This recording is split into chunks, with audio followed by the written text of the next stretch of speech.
সাকিব খানকে ছাড়িয়ে যাবে আমার খাদান সিনেমা। সাকিব খানের তুফান বরবাদ কিছুই টিকবে না আমার খাদানের বক্স অফিস কালেকশনের কাছে। সাকিবকে একই বললেন ওভার বাংলার জনপ্রিয় নায়ক দেব।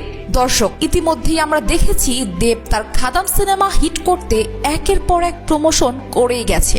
প্রথমে বেঙ্গল ট্যুর, এরপর যেই দেখলো সিনেমার রেসপন্স অনেক ভালো তখনই প্ল্যান করলো হল ভিজিট করার। অসাধারণ প্রমোশন করে অনেক কাল পর কলকাতার কমার্শিয়াল সিনেমা তুলতে পেরে দেব এইবার সাকিব খানকেই চ্যালেঞ্জ করে বসলো। একটি ইন্টারভিউতে দেবকে প্রশ্ন করা হয়েছিল, আপনার খাদান সিনেমা কি গ্লোবাল স্টার সাকিব খানের সিনেমার রেকর্ড ব্রেক করতে পারবে? তখনই নাকি দেব বলেছে আমার খাদান 100 কোটি টাকা কালেকশন করবে। আর এরপরই সোশ্যাল মিডিয়া সরগরম হয়ে পড়েছে দেবের এই মন্তব্যে।